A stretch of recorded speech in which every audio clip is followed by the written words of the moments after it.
Hi guys, this is the recipe for Irshaleh, which is a Palestinian biscuit. This is my grandma's recipe and it was my dad's favorite recipe. Here are the ingredients. There'll be a copy of that in the comments. Now you have to grind the aniseed and the aniseed and the fennel together a little bit so they release some of the smells.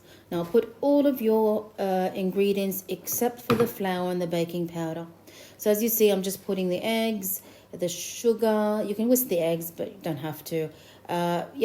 Sugar, and then you're putting your sesame seeds, aniseed and fennel, and then you're leaving the flour and the baking powder out. Once you've mixed all those really well,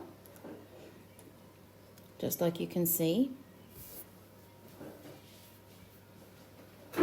I've just put the baking powder on top of the flour and I add it in and use a spatula just to mix it to start with, and then you can use your hands afterwards. Very easy recipe. I don't think I've ever made anything easier than this. I'd have to say that rolling it out and probably making sure it doesn't burn in the oven is the bit that's the hardest bit, because you have to roll it really thin.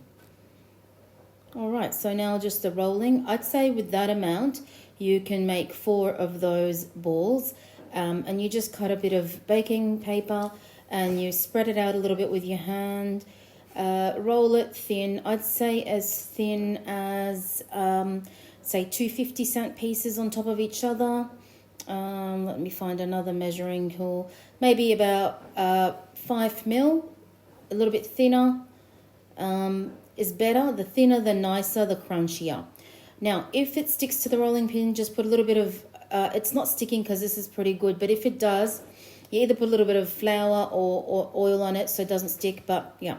Anyway, you top it up with a bit of sesame seeds, and after that you press them in so they don't fall off.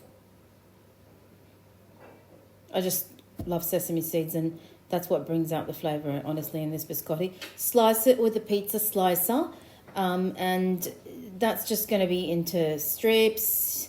That's how I do it. It's easy to break and looks nice at the end. So that's really up to you, but you don't want them big bits.